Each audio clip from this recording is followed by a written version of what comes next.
light output comparison ng ating Zenlo X1 Plus, X1 GT at X1 GTS. Unahin natin itong X1 Plus. Ito yung kanyang white light. Bago tayo magpatuloy, pakita ko muna itong power supply. Makikita nyo rito na meron tayong voltage, amperes, saka wattage. Dito sa power supply, makikita nyo na meron itong 23.49 watts para sa white light nito. At dito sa yellow light naman, makikita nyo na meron itong 23.53 watts para sa single bulb nito. Single bulb lang po yung pinapagana natin dito. Para mas madali nyong makita yung pagkakaiba. Dito sa kanyang combination light, makikita nyo na meron na lang itong 21.93 watts. Single bulb lang po yung ginagamit or pinapagana natin dito. Dito makikita nyo na hanggang 50 watts lang yung capacity ng ilaw ng X1 Plus.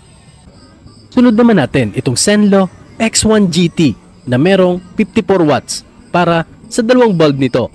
Dahil single bulb lang yung pinapagana natin dito sa ating test, kaya mas mababa yung lalabas na wattage dito sa ating power supply.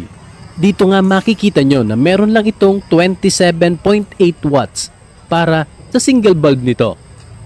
At ang kanyang yellow light naman ay mayroong 27.61 watts para ulit sa single unit or sa single bulb nito.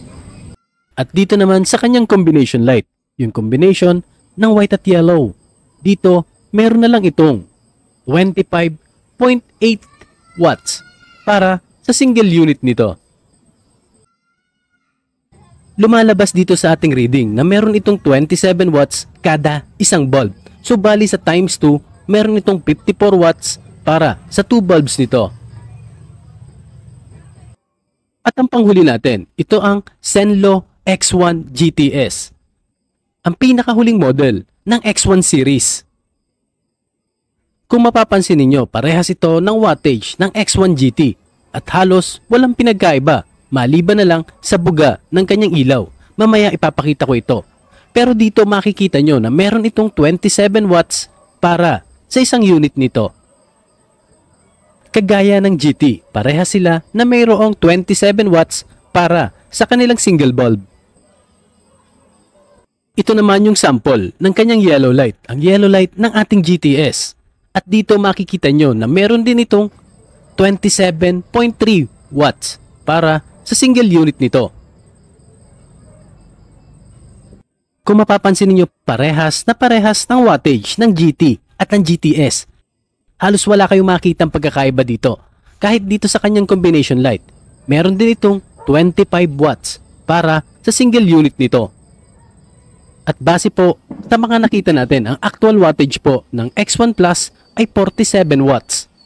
At ang GT naman ay 54 watts para sa dalawang bulb nito.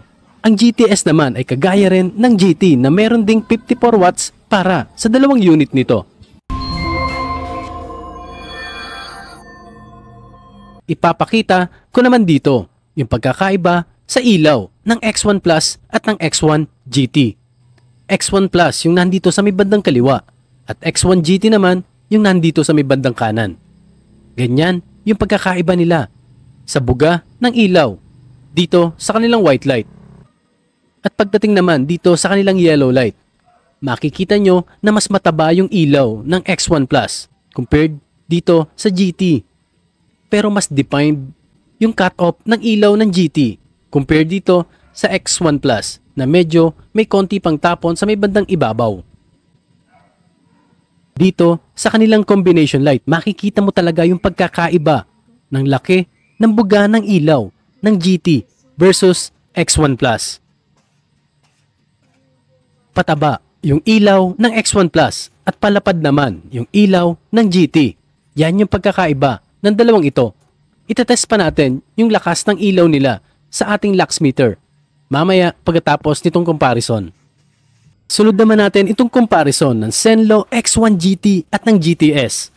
Dito makikita nyo yung nandito sa kaliwa ay yung GT at sa may bandang kanan naman ay GTS. Halos walang pinagkaiba yung dalawang ilaw na to bukod sa isang maliit na factor. Medyo mas malaki at mas mataba ng konti yung ilaw ng GTS compared dito sa GT.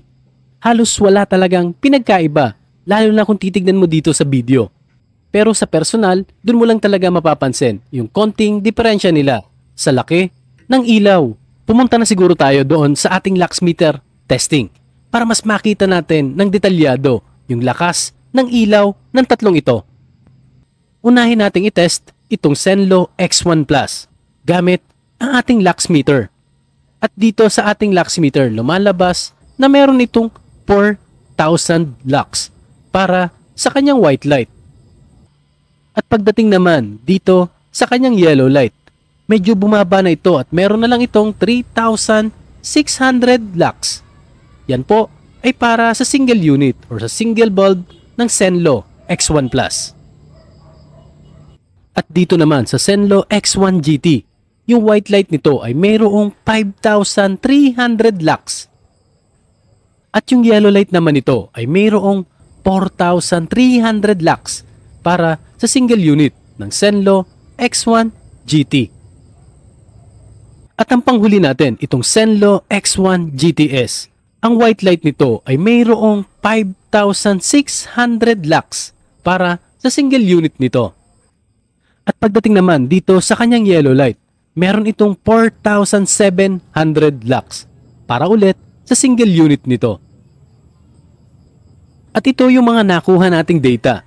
Unahin natin dito sa Zenlo X1 Plus. Ang white light nito ay may 4,000 lux. Ang yellow light naman ay merong 3,600 lux. Sa GT naman, ang white light ay may 5,300 at ang yellow light naman ito ay may 4,300 lux. At yung GTS na panghuli, yung white light nito ay merong 5,600 lux at yung yellow light naman ay mayroong 4,700 lux. Lumalabas lang dito na pinakamalakas pa rin sa mga mini driving light sa ngayon itong Zenlo X1 GTS. Maraming salamat po sa panonood ng aking video. Huwag niyo po sanang kalimutan mag-like, share at subscribe. God bless po at ride safe sa inyo pong lahat.